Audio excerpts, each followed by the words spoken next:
Hello mga kabato ko. Alam niyo ba, ang sakit-sakit ng likod ko. Ganito pala ang nararamdaman ng isang may hyperparathyroid, no?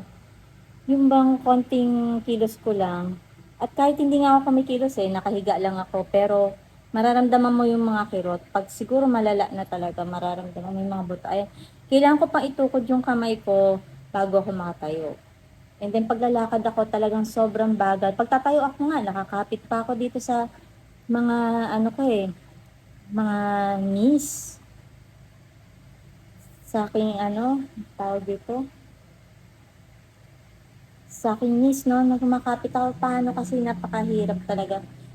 Parang matutumba ako, so kailangan talaga may kakapitan ako. Pero, ipacheck ko muna sa inyo, ito yung mga resulta ng aking IPTH. So, ganyan siya kataas, 2,000 something, no? At ayan, yung difference niya yung 1 month ago versus nung nagpa-check up ako. And bukas naka-schedule ako sa NKTI for sa scan ng aking parathyroid. In preparation para sa parathyroidectomy. So bukas sa nuclear department ng NKTI ako naka-schedule at ang procedure na gagawin is scanning ng aking parathyroid o yung tinatawag nila scintigraphy parathyroid dahil sa aking hyperparathyroidism. So, hindi naman siya kailangan ng fasting, no? At kailangan dalhin ng mga documents. Pinag-stop na rin ako in 7 days before ng aking uh, procedure is stop muna ang Sinacalcet o yung gamot para sa parathyroid and thyroid. So, yung top din ko, in-stop ko na rin, no? 7 days before. And then, I have to bring my consultation request na merong sign ng doktor, no? Request ng doktor with the result of yung mga current, yung most recent result ng aking laboratory. Ito mga to. Also, yung result ng aking ultrasound ng thyroid. Well, nag-ultrasound ako ng thyroid last week. So, pagpunta ko bukas for procedure, dadaanan ko na lang yung resulta. So, para makuha nila. Ang result nga pala ng aking TSH, I mean, IPTH is, tanan, ang result ng aking IPTH, so based sa isang diagnostic is dati 1,900, which is supposed to be 15 to 65 lang. Nasa 1,900 ako. So, this was done, March 18. So, kailan lang pala ito, no? March 18.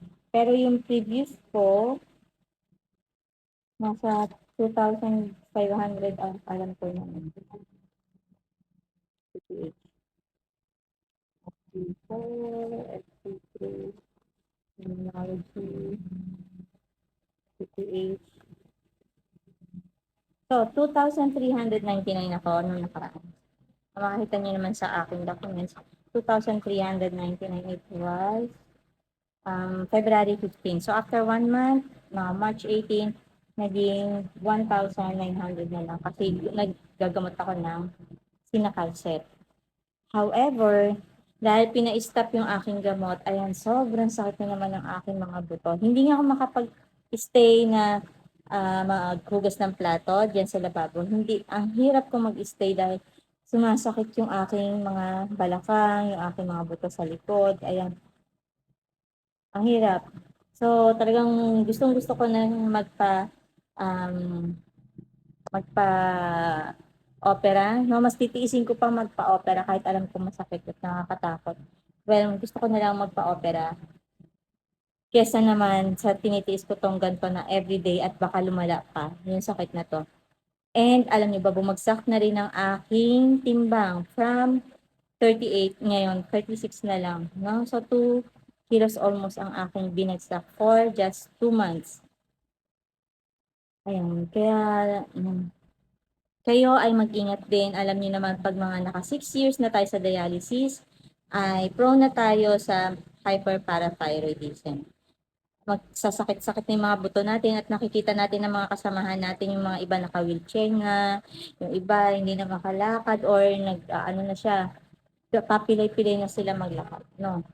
So, ingat-ingat lang at kung meron kayong nararamdaman, pa-check up nyo agad. Mas magandang magamot ka agad, mabigyan ng lunas agad yung ating nararamdaman kesa lumala. Alam niyo namang napakahirap ng kalagayan natin. Madaling mag-deteriorate ang ating katawan, ang ating health. So, yan lang at so far, have wish me luck, no? Salamat!